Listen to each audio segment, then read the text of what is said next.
and heavily guarded borders that permeate our lives. This exhibition will be on view at the CVA through October 17th. Yes, we are open. We would love to see you. We are limiting the number of visitors to 20 at any given time, and of course, requiring that everyone wears a mask. But we would love to see you anytime between now and October 17th. So the Artnauts is an artist collective that uses the visual arts as a tool for addressing global issues while connecting with artists from around the world.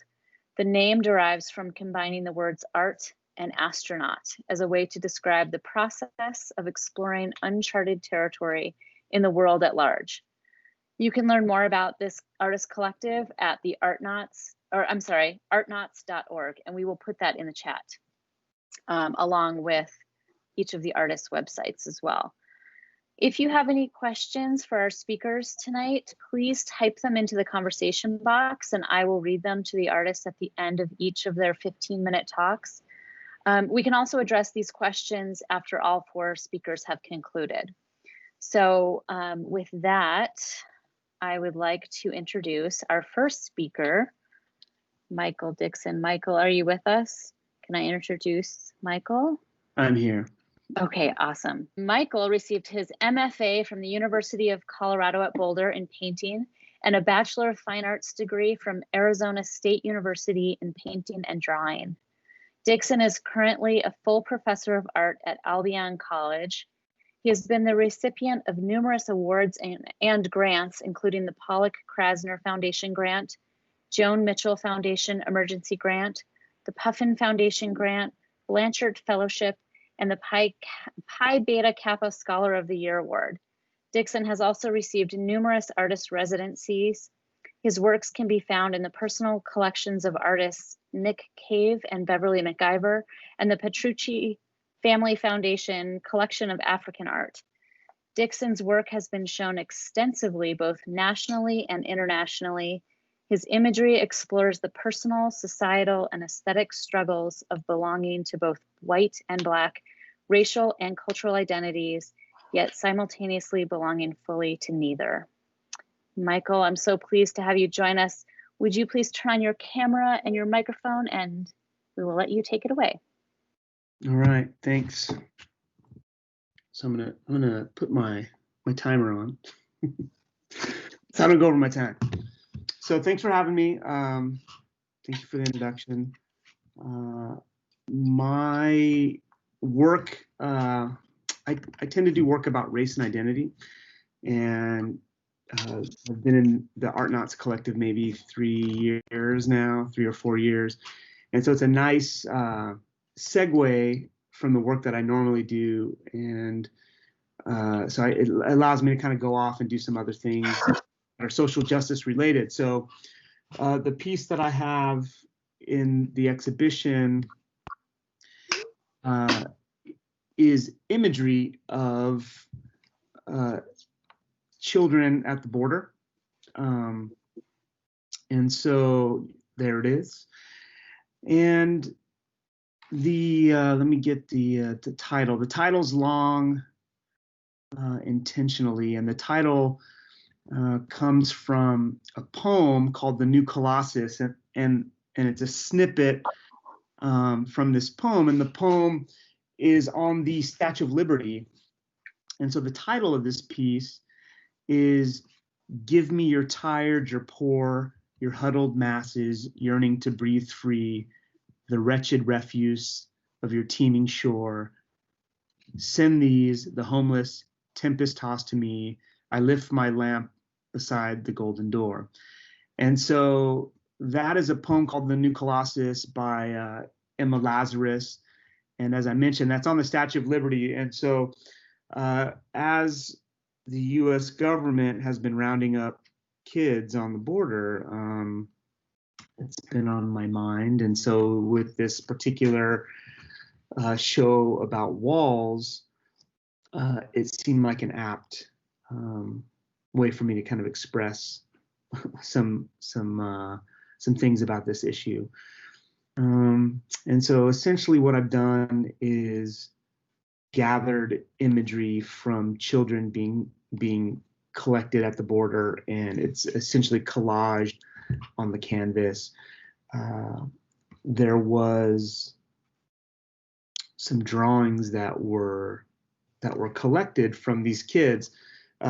Someone had given them some paper and art materials, and was like, here, make some art. And so on top of this collage of images that I have of kids being arrested at the border and whatnot, there's what you see, the black lines that you see over the painting is a drawing from one of these kids that's been locked up. And so I like the juxtaposition of this ideal of the Statue of Liberty in this poem, which is essentially, Emma Lazarus had wrote this in the late 1800s, and she was referencing the huddled masses.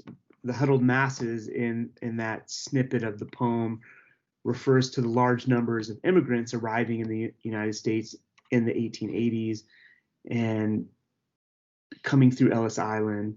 And she was an activist and an advocate for Jewish refugees fleeing persecution in Tsarist Russia. And so I like that tension of some of these ideals of America, and what some of these symbols stand for, yet the reality is that our border is being used as a political tool, and people are suffering, and we are not opening our doors to the masses. So there's a tension there for me. And I imagine, like many others, I don't know, this has been on my mind a lot, and not being able to do anything about it. And there was one meme that came across in a Facebook post or something, and it said something to the effect of, "This is what was happening to the Jews in Nazi Germany, and you wouldn't do anything then either,"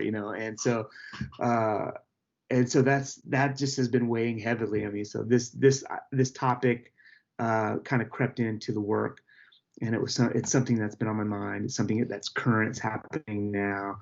And there's a lot of turmoil and tension within me about these small children being taken from their parents and locked up at the border. So that's 5 minutes, and that's what the work's about. It's kind of plain and clear, and I don't have to spend my next 10 minutes talking about it. I think it is what it is.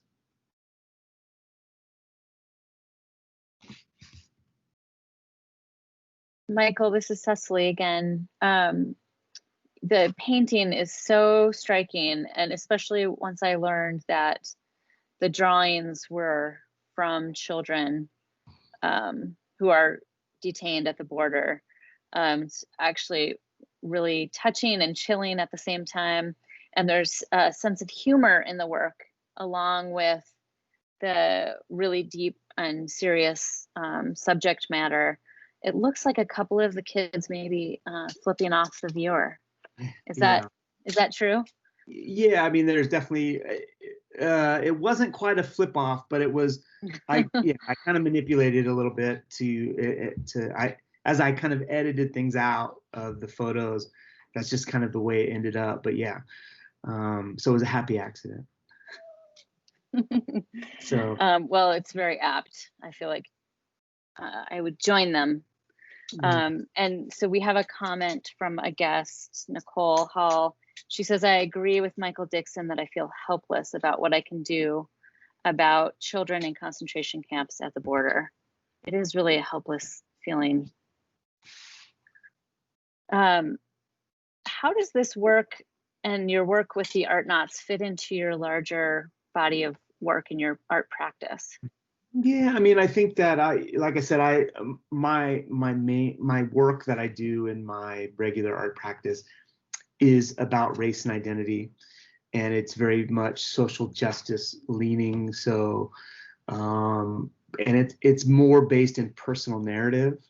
And so what I like about this Art Knots, these exhibitions that come up for the Art Knots, is a lot of times they're thematic, and it allows me to kind of just play and do some other things outside of my work, which I enjoy doing. It allows me to kind of think a little bit differently and do some different things.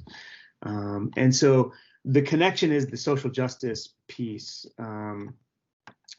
And so my work is figurative. So typically the work that I do with this collective is figurative. And so there's a lot of overlaps, but my work tends to be pretty heavy on race and identity and racism and these kinds of things. So yeah, so it's working with the Art Knots is a really good fit. How long have you been a member of the collective? I think this is year 4, maybe. So it's been 3 or 4 years. So, but I know, I went to graduate school in Boulder, so this was happening while I was in graduate school as well. I just came into it later, so I've known about it for a while. So yeah, that's awesome. yeah. Well, thank you so much for joining us tonight and sharing your work. We really love having that painting. I wish that you were able to come and see the exhibition, but we'll have to just give you a video tour and send images. Well, what before I get off, what I'll say is that for whatever reason, Colorado's been good to me here lately, and so I actually have 17 pieces at the Foothills Art Center, along with this piece at your museum. So Wow. anyone's at the Foothills Art Center or in that area, you should go see that show. So. Oh, absolutely. Thanks for letting us know that. I will definitely check it out. We just have one question that popped up. So Aaron is asking, did Michael struggle with a way to address this topic? No, you know what? I think that I had to think about it for a little while, but I think that this, as I mentioned, this topic about kids on the border has been in my, it's just been in my frontal lobe for a while, and so that topic actually fit nicely with the theme of this show. And so I didn't struggle. I kind of knew what I wanted to do pretty quickly. It took me a minute to just sit with it for a minute, but I kind of knew that's the direction I was going to go. So that's awesome when that happens. You just know this is what you need to do. Yeah. Gives you some clarity. Well, thank you so much, and I really look forward to checking out more of your work at the Foothills Art Center. That's so cool. Absolutely. Thank you. Thank you. So we are going to move to the next speaker. Is Melissa Furness on? Melissa, are you here? Let's see. Hi, yeah, I'm here. Sorry. Oh, fantastic. Okay, let me just do a quick introduction and we'll pass it off to you. Let's see. Melissa Furness received her MFA in painting and drawing from the University of Iowa with minors in both sculpture and printmaking. Her work has been most influenced by her experiences of travel, which have included international and national artist residencies. These experiences have led her on numerous creative adventures, some of which can be read in her artist blog titled Translocalities. You can find that on her website, which we will also post in the chat. Furness regularly exhibits her work both nationally and internationally. She was selected to participate in the 2015 Biennial of the Americas, through which she resided in Mexico City for 10 weeks. Additionally, she participated in the 2016 Kochi Mezeris, I'm sure I do not know how to pronounce that. She can correct me. Biennial in Kerala, India. Her work was recently published in New American Paintings edition 132. Furness is currently an associate professor of art practices at the University of Colorado, Denver, and associate chair of the visual arts department. So Melissa, will you please take it away? Hi, thank you. So I kind of relate to Michael, like thinking about just considering talking about only one work, about 5 minutes. So I wanted to maybe give you a little bit more of a broader look at how my work has led up to this point. So just taking a look at the broader concept within my work, that is really the ruin, the idea of the ruin. So as Cecily had mentioned, back in 2015, I participated in this artist residency exchange through the Biennial of the Americas, where I spent 10 weeks in Mexico City, and I was researching and producing a large project. And this really actually significantly changed my mode of thinking and my way of producing work in a pretty massive way. The transformation really came with creating a painting that would more so serve as the structure of a ruin itself, whereas previously I had been actually depicting the physical ruins as imagery within the paintings. And so I found myself working on larger project pieces, and then within these sort of projects is a series of paintings which can also be seen as kind of standalone works. So they're seen in two ways, as somewhat part of a larger whole and also as individuals. So I tend to work, on these more like in 2 to 3 year batches of time. And so the one after Mexico City was the ruin, which was a stone circle. And in my most recent body of work that I completed, of which these two paintings are a part, I'm utilizing the structure of the dolmen, which is a kind of a portal tomb. So the word dolmen actually means stone table.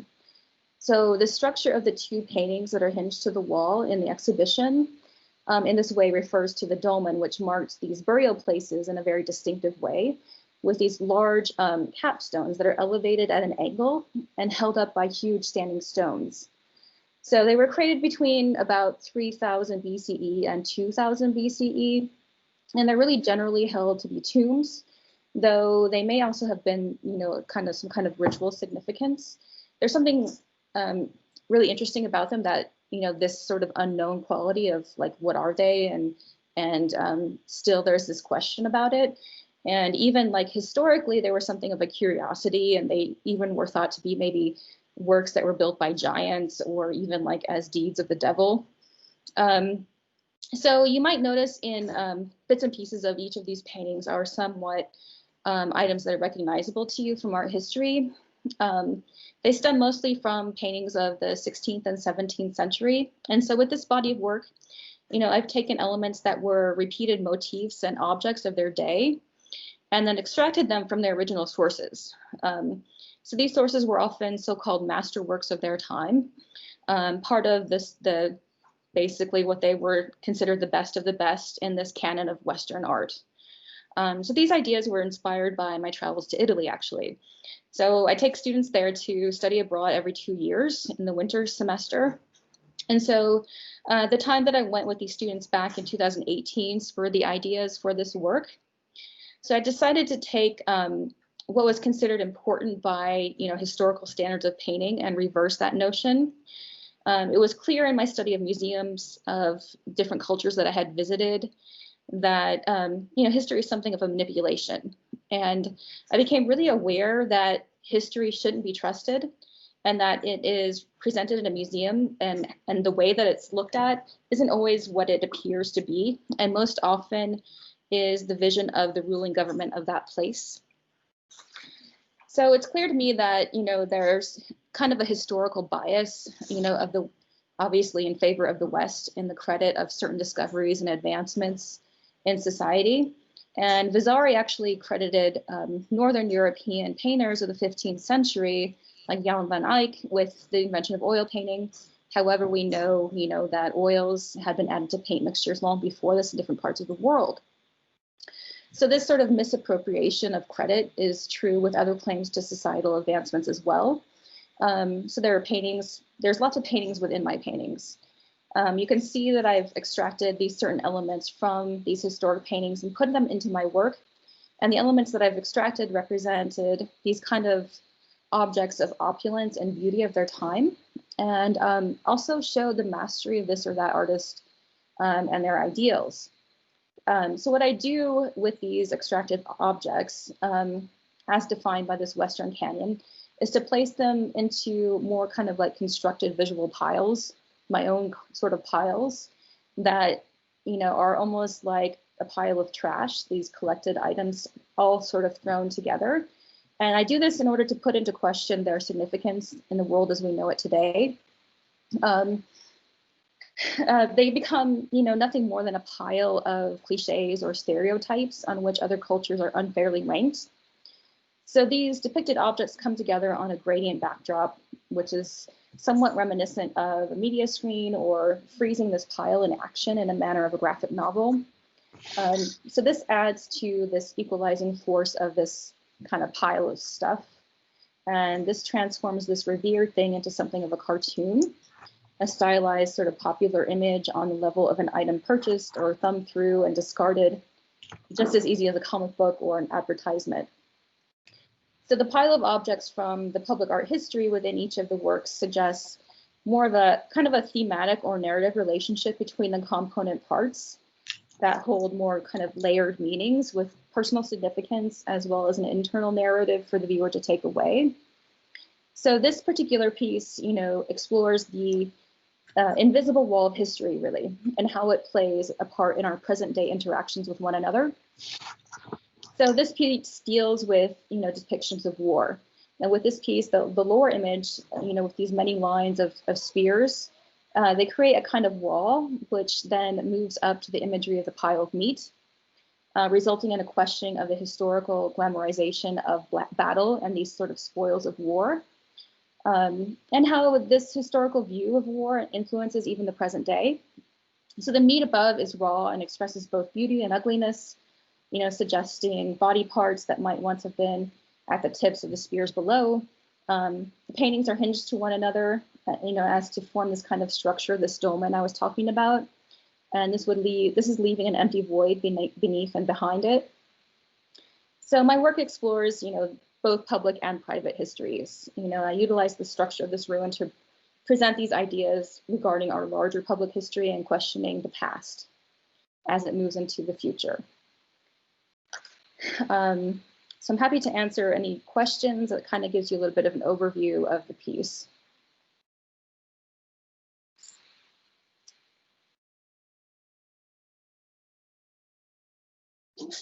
Okay, let's see. I'm just opening the chat. Let's see. Do we have any questions for Melissa at this point? This painting is really incredible. And the photo that we posted of it just doesn't do it any justice. You got to get up close and see the detail. Melissa, I've been just in awe of your work for a long time, and it seems to have taken quite a different turn from when I first became aware of your painting. I love how travel has been an influence in your work, and the way you speak about art history and bringing it into this contemporary exploration is really just amazing. Thank you. Yeah, so I don't see any questions at the moment, but I'm sure some will come up and we will address them at the end of the whole artist talk. I do have one more question for you. How long have you been part of the Art Knots, and how does it figure into your practice? Gosh, I'm not sure how long, 5 or 6 years, I want to say.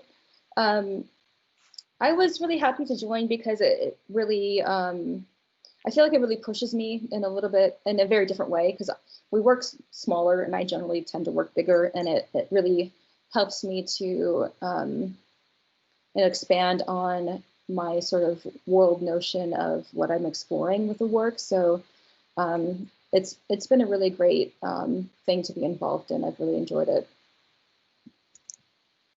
Fantastic. So thank you so much for being part of this exhibition and talking with us tonight. Great to have you. It looks like Martha just joined in. Martha, are you here? I am. Can you hear me? Fantastic. Yes, we can. Let me just give a brief introduction of you. And well, I did introduce you, but you weren't here. So I'm going to introduce you again. Let's see. Martha Russo earned a BA in developmental biology and psychology from Princeton University and MFA from the University of Colorado Boulder. Martha's work has been exhibited nationally at the Allen Stone Gallery, Denver Art Museum, and the Santa Fe Art Institute, and in 2016 was the focus of a 25-year survey at the Boulder Museum of Contemporary Art. With the Artnauts, Russo has shown her two-dimensional works in over 300 exhibitions in 18 countries since joining the group in 1996. In addition to her studio practice, Russo is an instructor at the University of Colorado Boulder.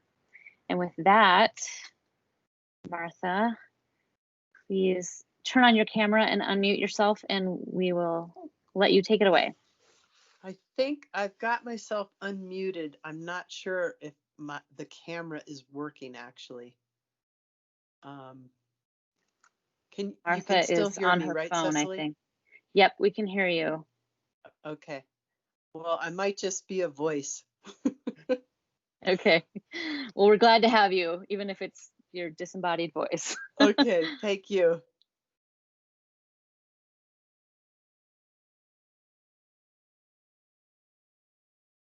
There we go. I can see that. All right. Well, my piece, the title is Waiting. And I think with all of my work, what I'm trying to do is create situations where there are many different interpretations, but I'm trying to draw you into a very pointed obscurity. And with this piece, what I simply tried to do was imagine what it's like waiting at the border, and all the different situations conjured up of when somebody's waiting and you're not sure if you're going to make it or not. So I thought about the ICU. I thought about when something's in an incubator and you're hoping it's going to grow, but you're not sure if it's going to make it or not. So there's this tenuous factor to this piece that I'm hoping to instill in people, is still a curiosity about what is indeed underneath that basically it's just a drop cloth. And I tried to conjure up ideas about being in storage too, because of course that's the type of cloth that one puts on something when it's covering it up for storage. One of my good friends in graduate school, we had a seminar together, and he talked about art being a catalyst to start a conversation. And I really feel like I try to get that with all of my work.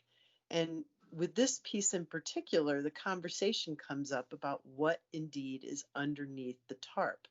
So because you have graciously joined us, I'm going to give you a peek at what is underneath. So this is a palm tree seed frond that a friend of mine actually gave me. And then we can go to the next image. And what I did was I drilled a bunch of holes in it so that the next image, so that I could dip it in porcelain slip and the slip would stay on the piece as much as possible. And the idea was that here's this thing that is supposed to create life, but I'm dipping it in a material that kind of quells it and keeps it under wraps. It's under its own type of storage. And then the next image. And then what I did was I put it under this kind of incubator to keep it damp while the slip adhered to the plant material. Next image. And I put the palm tree seed frond actually in on a dish because I knew at some point I might want to fire it, and at that point the piece would lose its form. It wouldn't stay all together. But after I dipped it in slip and I saw it, I was like, oh, this is it. It's in this state of limbo. So the material aspect is also another way of getting this point across, because in the ceramic process, you make something in clay and then you put it in the kiln, and that's sort of the end point. But at this point, I'm just leaving it in this limbo state, which again is in this waiting state. Next image, please. And so here is the palm tree seed frond dipped in porcelain slip, which is underneath that protective layer, which is at the CVA right now. And what I love about the piece for me is the mystery of it. Next slide, please. Is looking through, you kind of get a sense there's something under there, but again, I'm trying to create a mystery of what that might be. Next image. And it's been really incredible listening to all the different interpretations of what this thing is. A lot of people thought it might have been some kind of animal. Somebody actually thought it was bones, remains of something or someone. Next image. And there's been a lot of debate when I've given a couple talks at the center, and many people want there to be an entree into the piece so you can see it better. Next image. But I kind of feel like keeping it in that zone of mystery makes it more compelling, and it is like that catalyst for a good conversation. And that I believe is the last image. And so my hope is that here's this inanimate object, and somehow there's a lot of people that have expressed empathy for it. And that's really what I've been trying to get across, is like trying to empathize with people trying to cross over the border and not knowing if they're going to make it or not, if they're going to be detained and they're going to be put in, a facility where they don't know if they're going to get out or not, or when they're going to get out. And so that feeling of limbo and being in flux is really what the piece Waiting is all about. So I'm happy to take questions if anybody has questions or observations.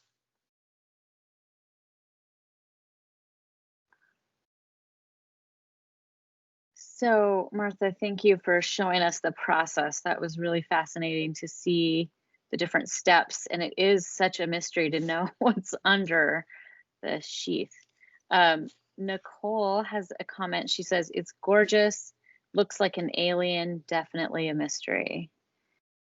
It Great. does have this mysterious quality, and it is really interesting that you can't quite see. It kind of reminds me of a dream, when you're trying to decipher something in a dream and there's something blocking your vision, and so you just can't quite make it out. You can't quite read whatever it is that you're trying to figure out, and so it gives that dreamlike quality to it. That's seeing a nice interpretation, Cecily. Nobody said that yet. It's that kind of liminal state, when you're in between waking and consciousness, and that's really good.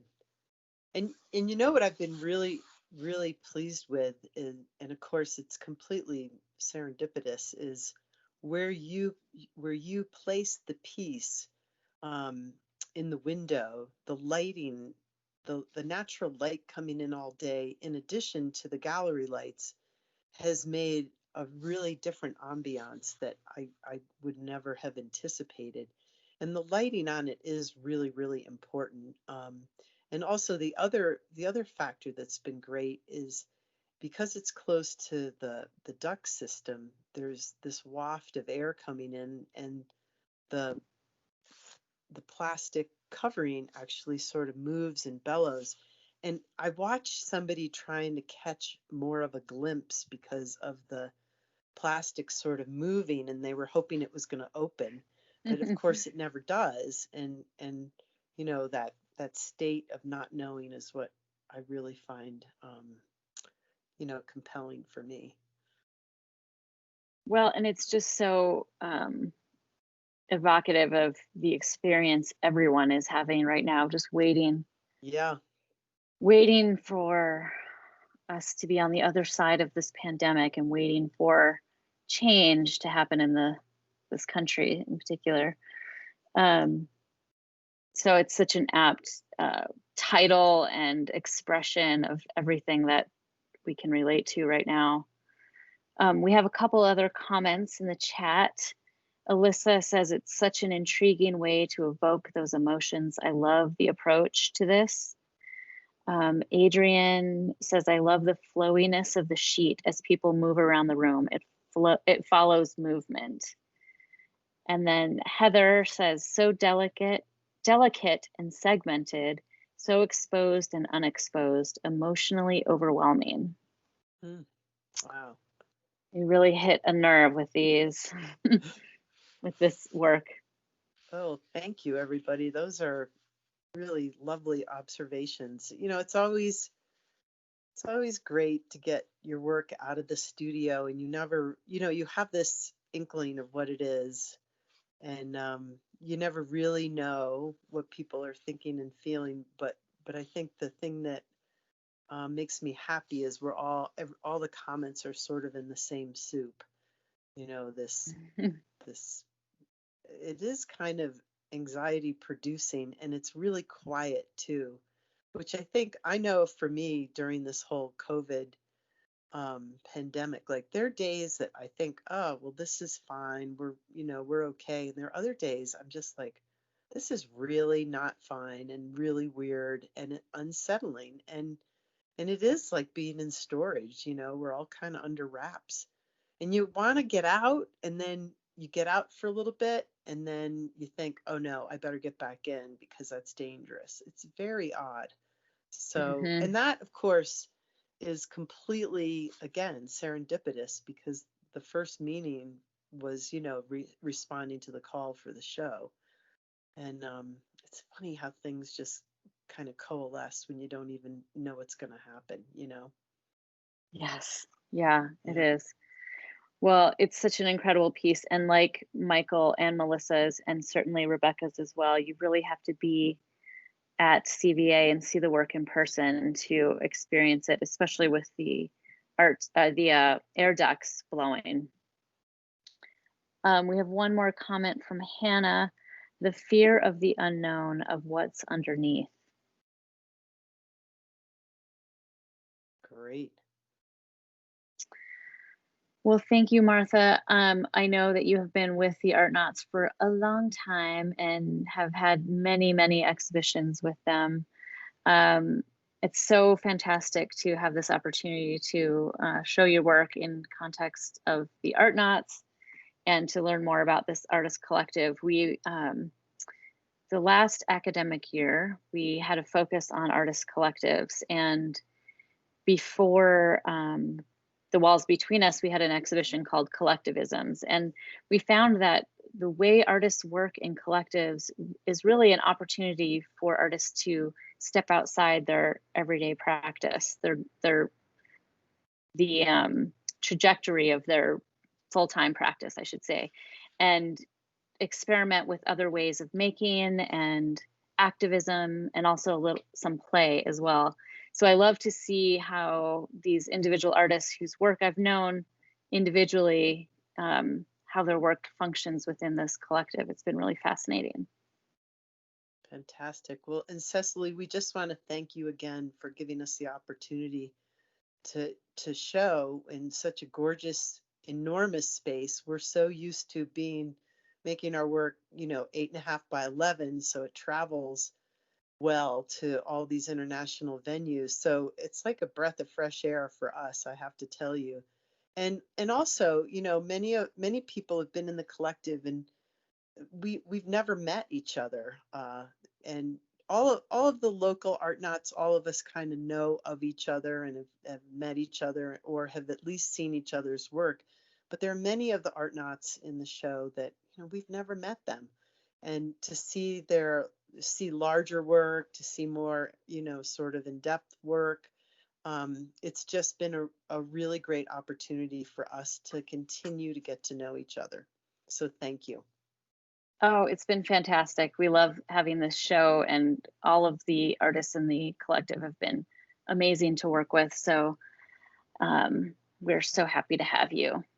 Okay, well, let's see if Rebecca is here and we can move to our next speaker. I just wanted to remind everyone to turn your cameras and microphones off. You see there's a floating bar on the screen with a red hang up button at the far right. If you go to the far left, there's a camera and a microphone. You can just click those and turn your camera and microphones off. Okay, so let me just do a quick introduction for Rebecca DiDomenico. Rebecca DiDomenico attended school at the Claremont College. Oh, here's another one I'm going to not pronounce properly. Tribe Huvan University in Nepal, and graduated from the University of Colorado with a BA in English Literature. Her work has been exhibited at the Boulder Museum of Contemporary Art, the San Francisco Craft and Folk Art Museum, and the Denver Art Museum, among others. In DiDomenico's world, there is no separation between art and life, studio and home. Her work is concerned with the collision and interpenetration of various forms of nature, mythology, art history, and metaphysics. So Rebecca, if you are here, would you turn on your camera and your microphone?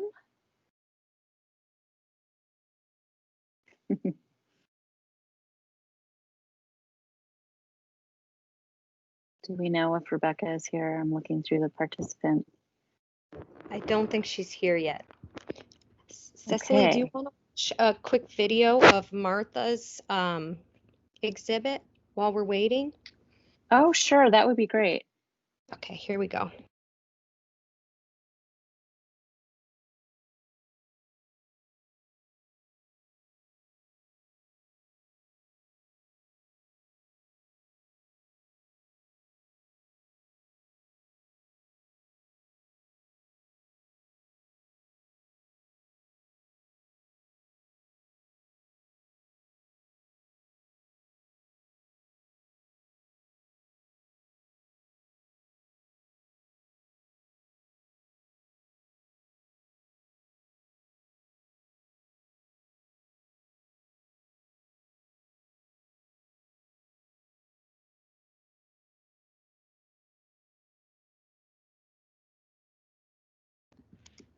Well, that gives us all a little context for Martha's work in the space. That was cool. Thanks, Adrian.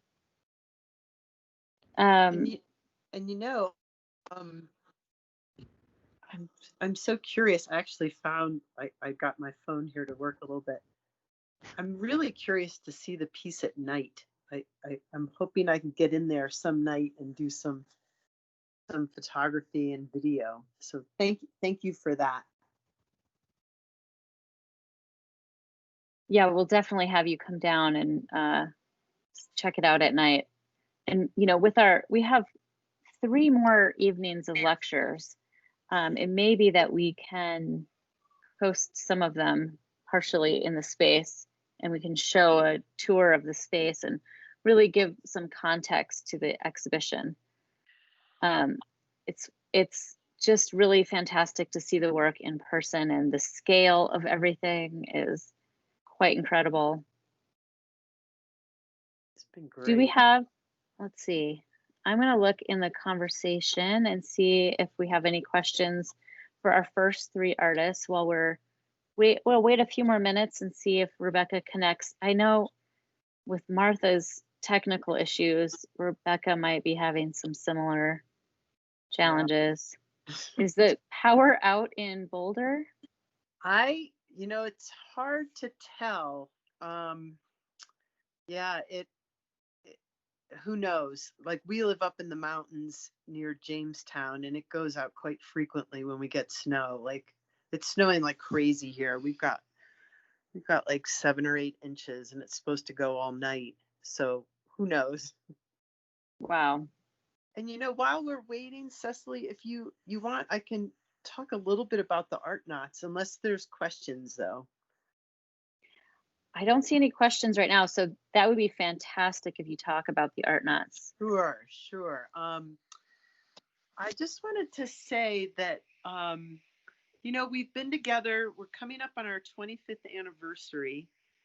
We've had about 350 artists in and out of the collective. People will join for a while, and many of us will just stay in continuously, but there are other artists that kind of jump in and out depending on how busy they are in any particular year. And really, it's been word of mouth who has joined the collective. At the beginning, it was George Rivera, Dr. Rivera, and Luis Valdivino and Garrison Roots from University of Colorado Boulder, who started the collective also with Dr. Beth Krensky, and she's at the University of Utah now, and Dennis Dalton, who's a professor at CSU down in Pueblo. And then what they did is they each invited 2 people, and many times it emanated from students or other professors from CU. That's how it got going. And then as people left the university and went and, you know, taught in other states, that's sort of how it grew the collective, in terms of we have artists from about 12 different states. And we also, what we do when we go to a country and have a show, we invite any local artist to join our group. And from that, right now we've got about we have eight members from 6 different countries. So the body of the group changes each year. We try to keep it no more than we keep it at about 50 artists. And if people are interested in joining, you can email me or you can go to our website, and there is a place where you can contact me. And it's really simple. We ask you to write about a half page about why you want to join the collective. Give us a link to your website. And then we ask people to volunteer to help in some aspect of running the collective, whether it be helping get together materials for a show or helping put together catalogs, or you know, we have a whole group of people that help with our social media and PR. So it's a pretty organic group. Every year we have 3 new international shows, and we fund the collective through artists paying for each show. And it's about $300 a show, so $900 for the year. And with that, you know, we've had shows. What happens is they start in one country, and then somebody catches wind of the show, and many times the show travels literally for years.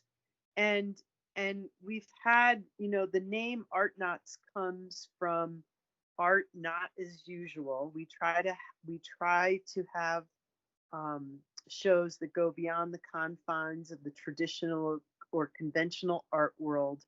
And our goal is to blur the boundaries between art, activism, and social practice to really look at difficult issues, to go into places that have been under duress because of war or different social or political issues. And then the other part of Art Knot is like astronaut. You know, we really try to explore uncharted territory in the world at large. And we've been really fortunate that George Rivera has been has incredible energy to help, you know, coalesce and direct the Art Knots. And he is absolutely phenomenal at getting us shows in the most obscure places in the world. And because one of our tenets is to try to show art, contemporary American art, in places that have never ever seen it. And we've done that. Like we had a show on the border of Russia and China after George met the mayor of this little Russian town on a plane and said, "Hey, do you want us to have a show?" And he said, you know, it's really far. It's a 3-day trip from Moscow. And he said, well, we'll come. We want to do that. We've had shows that have traveled down the Amazon River as part of a language collecting experiment for the cultural minister of Colombia. One of our favorite shows has been at the DMZ. We had a number of years ago, and it was actually right when Trump got elected, and he started up talks with North Korea. And the show was phenomenal. And many times we get shows because our members at that point have connections, you know, with different countries. They're from different countries. We had a series of shows in China when China was opening up that were just phenomenal. They'd never had welcomed Americans into these different universities, and the impact that George had doing critiques with Chinese students was really phenomenal. If you do get a chance to visit the CVA and see the show, there is an interview that I did with George on the occasion of our 20th anniversary, and it really gives a great insight into how the collective has evolved and shows hundreds and hundreds of images of our shows and, you know, catalogs and just the thousands of people we've interacted with over the years. It's just been really amazing. And, you know, when Cecily asked Melissa about how this has affected her own studio practice, I think what's been incredible, on our 20th anniversary, we actually had people write down how it's impacted what they do now. So many of the artists say that it's become, you know, at first it was sort of peripheral, and now it's become a central part of their practice, and for some, their entire practice. And I know for me, I have just so enjoyed getting to know all the artists in the collective. I act as kind of the coordinator. I took over Garrison Root's position as the sort of George's right-hand person, sadly, when Garrison died about 8 years ago. But Garrison went on every single show with George, and you know, they were our ambassadors, and George continues to be our ultimate ambassador. And any of our members can go on any of the trips, and a number of people have done it, and it really is one of the most phenomenal experiences I've ever had. And everyone who comes back says the same thing. The people where we show, they are so grateful that we have taken interest in their town, their country, and we've got this international dialogue with them that has been going on for years. We tend to go back to countries year after year if they would like us to continue to show there, and we see how things change. We adapt our themes to what is going on at that moment, and it's just been a really heartening experience, I know, for so many of us. I love it too. I have to say, I'm relieved at the scale, being 8.5 and 11 by 11, because my work is so big. I actually love being able to make a piece of work in a day or two. It's really refreshing. And a lot of people ask, like, why do we work in such a small scale? And we actually, when we first started the collective, we used to make work any scale, out of any medium, anything we wanted. And we brought our shows in these big portfolio boxes. And then after 9/11, it became more and more difficult to get the portfolio boxes through customs, and we actually lost a couple shows. And that's why we went to the smaller format. So George carries all the work onto the plane on a carry-on bag, and that's how we do it, which is actually akin to what Lucy Lepard used to do. She used to take shows all over the country, she said, in her backpack. And I just want to end with a wonderful quote by Lucy. Lucy is a very well-known art critic and author, for those of you who don't know her. She's in her late 80s now, and she follows all of our shows.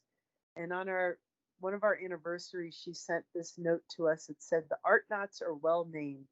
They take off from outer spaces, aka the margins, where angels are in short supply, filling gaps that shouldn't be there, speaking out where few can or will. What an incredible record. I congratulate you all." So thank you again, everybody. And please contact me or any of our members if you want to know more. And again, if you're interested in joining the group, just let us know and we'll get the process going. Thank you, Cecily. Thank you so much, Martha. That was really interesting to hear about the history and some of the stories that you've encountered being in the Art Knots. I love hearing the different stories about Palestine and the DMZ and such incredible places that you've traveled to and been able to experience the culture, but also show, like you said, a contemporary American art. That's really incredible. It's been great. And I love the just the dedication to social justice, and that's one of the reasons that this exhibition was such a wonderful fit for the Center for Visual Art, as we focus our exhibitions on sparking dialogue around contemporary issues through contemporary art, and that's exactly what you all are doing. So it's really fantastic to have the show and really look at the different ways all the artists in the show are approaching this topic and learning more about this incredible collective. It's really amazing. Thank you. Thank you. So we do have a question for you, Martha, actually. Sure. From Adrian. She says, when you look back on yourself as the age of a college student, what advice would you have liked to have been able to give yourself? Oh, wow. Well, Adrian, I'm gonna pop up, because when I was in undergrad, I was studying biology and psychology, and I really thought I was going to be a doctor or a psychologist. And then I had a shift in my life where I was actually trying to go to the Olympics for field hockey, and I played tons of sports, and I dedicated myself to that. And I had an injury that knocked me out of playing ever again. And that's where I needed something to do. And I started doing ceramics because I just needed something to pass the time. So then fast forward, I went to graduate school. I started when I was 32. And I got done when I was about 35. So I was sort of, older than most of the students. And I have to say, one of the things that was my sort of guiding principle was I just stayed in the studio. I stayed in the studio as much as I could. And that's physically or sort of metaphysically. But I just tried to focus on my work, and I still continue to do that. I don't worry about the art world. I don't worry about, when's the next show. I just remember one of my professors, Betty Woodman, saying to me, she goes, there are artists that make their work because they need to, and then there are artists that make their work because they want to show in the art world. And she said to me, I really encourage you to make your work for yourself and then let it get out sort of organically, and things will begin to continue to happen for you. And I feel like that's been one of the best advice I've ever gotten. And I continue to focus like that on my work, 30 years later. So it's pretty good. Not quite 30, 25. I see Miss Rebecca. Well, thank you so much, Martha, for sharing all that with us. Sure. Rebecca, good to see you. I'm going to, well, actually, I read your introduction already, thinking that you were here. We ran a little ahead, funny enough.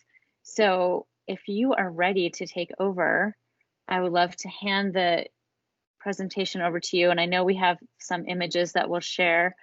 And I'll just remind everyone to turn off your cameras and your mics so we can give the full screen to Rebecca.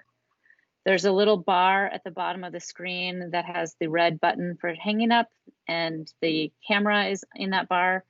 So that should do it. And Rebecca, thanks for joining us. It's been really fantastic to have your work in this space. It's such an incredible, incredible piece.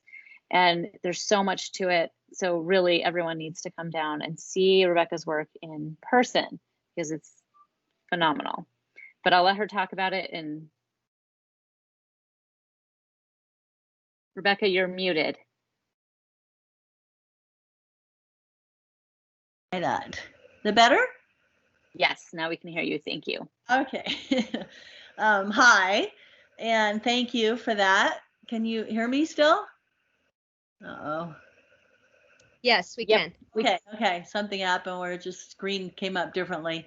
Yeah, it's this pile of snow in Colorado coming down early September. Very interesting. Anyway, so yeah, I wanted to be there in person with my piece, but this is the next best thing these days since other people couldn't really come for the talk either. And I wanted to just go over a few of my pieces just really quickly that kind of led to making biology of a wall. And so, yeah, we could start with the first slide. So this is the precursor to my first installation that I did, all made with mica. And this is a smaller piece with images, drawings, and photographs behind the mica. And I had sort of experimented with using different materials to protect imagery that I was using in sculptural pieces when I came across the mica. And it was sort of the beginning of what one of my friends calls my micaceous period, which I thought sounded like something from a dinosaur era, like I may never get out of it. And I do have this tendency to have love affairs with the materials that I work with. And I'm not really the kind of artist who will make portrait paintings or who does the same thing over and over again. So I will have my love affair with the materials and use that material in all the different ways that I can think of. And then until I move on to the next thing, whatever that might be. However, with the mica, what I found was this kind of dichotomy between the protective nature of it and also the kind of acting as a lens, looking through as a transparent material too. And so I really like having those two areas. And then you can go to the next slide. That led to making a chamber I call the mica chamber. So it was a room with thousands of images, and this came after a near-death experience I had, and I didn't even really realize it, but I was installing it at a museum in Boulder, and I was like 2 a.m, and I was laying down on the floor.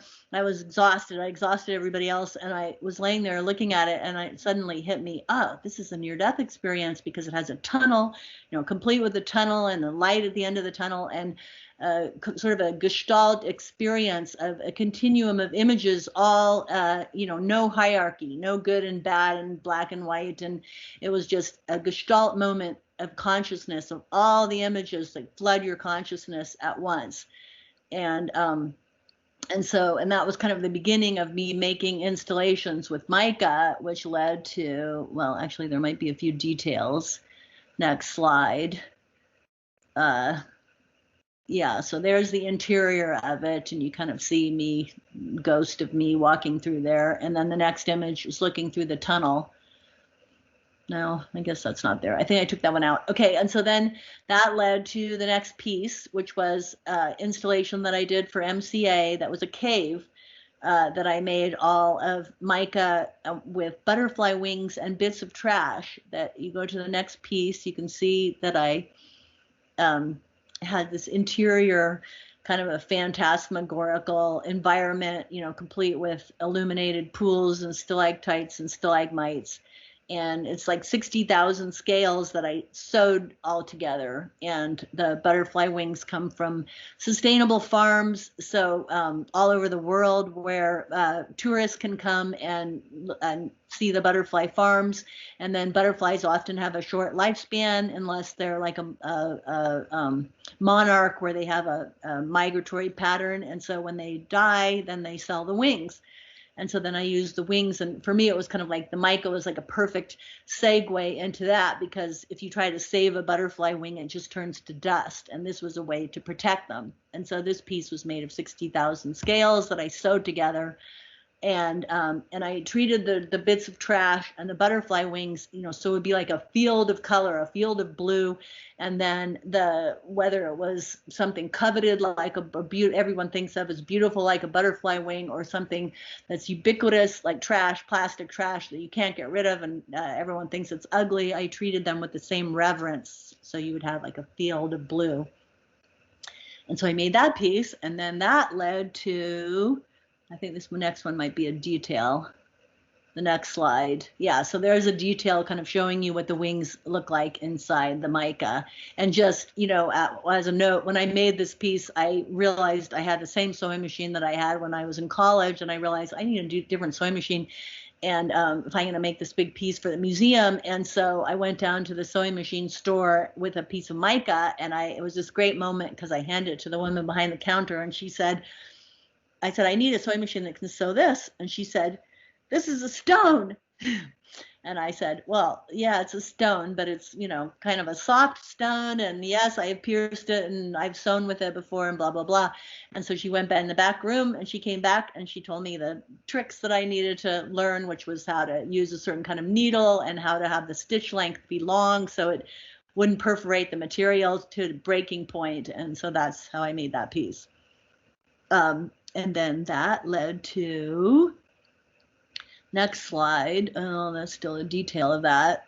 This shot shows kind of more of the pools, the illuminated pools, and me walking through there. And then the next slide. So that led to a piece that I did for Embassy Suites, a hotel in Boulder, this is me working on it, called Magic Carpet. And it is see the next slide, it's a 50-foot long piece, same kind of idea, but with the bits of trash and the mica and the butterfly wings. And then from there, I went to Biology of a Wall. So in this piece, which is the one at CVA, I decided to kind of further that theme from the mica chamber, where I had all these images, and I put the images behind the mica. So images where I'm showing the kind of negative and positive aspects of a wall. So, your body is a wall, and your skin, is a container, and like cells have membranes. So there's a part of walls, relationships need boundaries. So all of those things are kind of more the positive idea of a wall. And then, of course, there's the exclusionary, the political implications. So there's pictures of refugees, and it's just sort of a compendium of all different images, from my life, and alchemical and erotic, and images of cells, and political images. The Wailing Wall is in there, and all kinds of things. And then the crack is, the Leonard Cohen comment, which is the crack is how the light gets in. And that's like, for me, that's about how your failures can be the biggest gift, the things that you run from and the things that you try not to have in your life. Your shortcomings and the failures and all the difficulties can actually be your greatest gifts. So yeah, I think there's one more shot of kind of a detail of the crack. There you go. So you kind of see, some of the images that I've used. Yeah, so there's alchemical images, and there's images of immigration and refugees, and yeah, all kinds of images in there. Shapeshifters and cells, images of cells. Yeah, so if you have any questions or anything else anybody wants to know about? So Rebecca, I'm so interested in your use of mica. I know you've been working with this material for quite a while now. and you said you came across it as a way to protect the imagery. How did you figure out how to work with it? And I would never think to sew mica. That's incredible. That's kind of true, isn't it? Well, it's a very pliable material, and I think, originally I used it, I wasn't sewing it, and I'm trying to figure out how. I think because I was actually making drawings that were, I call them sewn drawings. So they would be, instead of drawing on a piece of paper, I would sew the lines. And I've kind of always had a lot of that in my work. We're using thread and using some sort of kind of sewing mechanism. And so I think when I started working with the mica, and I just thought, well, I wonder what would happen if I tried to sew it, And so the first ones I did were all hand sewn. And of course, those would take forever because you have to perforate the material and then the needle, going through. But I did make some really big pieces like that before it finally dawned on me. Maybe you should try a sewing machine, And so that was the story about going to buy that sewing machine, and that's what I've used ever since then. So it actually works, which is kind of great. That's incredible. Mm-hmm. Incredible. Okay, so we have a couple questions and comments. Heather says, wow, how do you apply the imagery? And then Carissa asks how the mica is sourced. Mm-hmm. So the mica, I used to get it in this country. I used to get it from North Carolina, and now I get it from India. And it comes in these big crates, So I have these really big pieces that come, and then I tear it up and cut it up and all that. And it's one of those materials where there's not a shortage of it. And I think it's because there are still mica mines around the world, and a lot of the uses for mica have been substituted with plastic, unfortunately, with plastic now. But mica was it used to be called icing glass, or I'm not sure how you pronounce that, but ISING, and it was used for glass in windows. So before glass was invented, and then it's also, it's heat resistant, so it's used as a window for wood stoves, and it's also ground up and used for makeup and stuff like that. And so that's where I get it. It comes in these big crates, and then the other question was, I forget now. How do you apply the imagery? The images. So I just put the images underneath. Uh-oh, doggies have come. Go. Oh, doggies are completely wet. You have to go out, go, Piggles. Okay, this is Piggles. Piggles is the sweetest ever doggy. Anyway, so I just put it directly under the mica, and so when I sew them, I glue them together, and so they're a solid unit. When I nail them, then they have little tiny nails in them. But then I recently had this intern who was awesome, and she figured out I was doing these drawings. I had all these students who were using those laser machines where you would etch, cut things out with this machine. And one day I said to the students, well, do you think you could put mica in there? And they were like, I don't know, we've never done that before. And so I brought my mica and I put my drawing in there, and then they cut it out, and it was lit on fire, and we were trying to put the fire out and everything, but it was beautiful because it made these little burnt edges. And so I got really excited about it. And so then when I had these interns, I said, okay, here's my drawings, here's what I want to do, blah, blah, blah. And this one intern, she came back, she took my drawings off the internet and she had them rasterized onto the mica, which was basically kind of like etching. And so I did this whole series of work. I should have put a picture of that in here, but kind of another installation that I've been working on more recently with those rasterized images and then the burnt edges. And it's really beautiful. It's kind of amazing that you can still, there's always something new that you can figure out to do, which I love, Wow, yeah. That's really cool. Yeah. Okay, so Will asks about the sewing needle. What kind of needle was it? And was it for universal machines or specific machines? Yeah, no, it's for universal. So basically what the woman told me was you need to use a needle that's kind of like a denim needle. And basically it's just a very kind of stout, thick needle that is meant to go through thick materials. So it has a sharp point, like a really sharp point. And then she said three things. So she said, use that needle, replace the needle really often. So I made pieces with the needles because I had so many needles that I had to, change out all the time. I started making pieces with the needles. And then the third thing was the stitch length. So make the stitch length long so that the perforation doesn't break the material. Yeah, so those are the three things. How long did it take you to make that cave at MCA?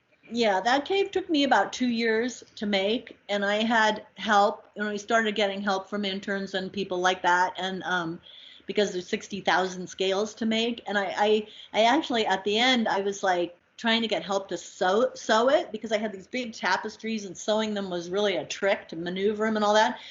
But I think it was just sort of like trying to get someone to paint a painting. It couldn't, like, I wanted them to undulate. I just didn't want them to be in straight rows, and then the color, combinations and all that were sort of more tricky. So I ended up doing all the sewing myself, but I did have help making the scales, making the 60,000 scales, but it took me 2 years to make it. And it's like about a 9-day install, which for a museum is a big deal, to have a piece that takes that long to install.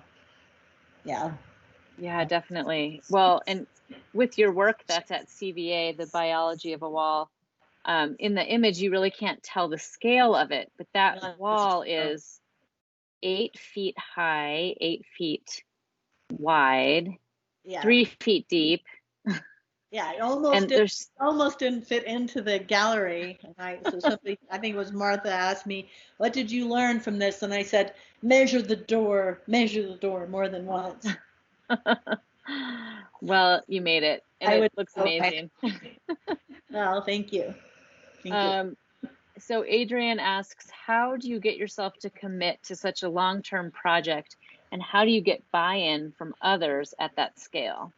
They're both really good questions. I'm really ADD, and what people don't say about that is that that ADD people, when they have something that they're really into, can hyper focus.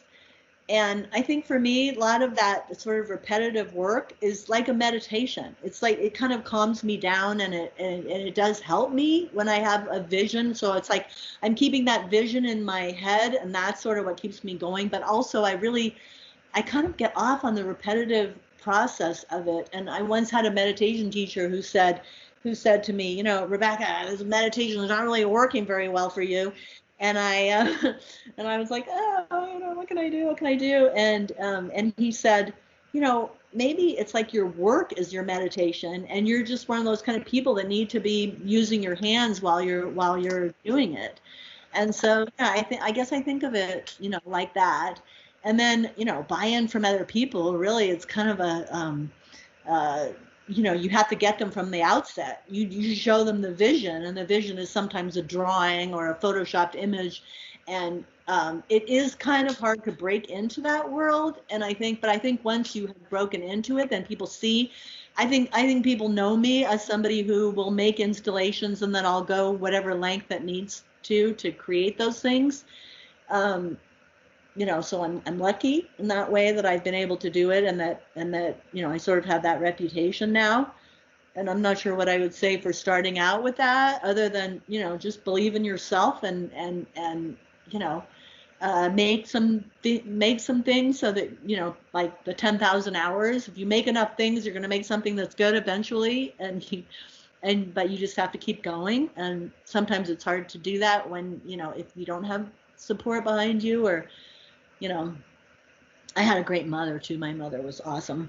She was always, she like believed in what I was doing, and was, supportive of my family. So helping me with the kids and everything while I was making all these things, and just always, not ever saying to me, you can't do that, or that'll never happen. And, yeah, so lucky that way. Yeah, that's huge to have that support. That's really fantastic.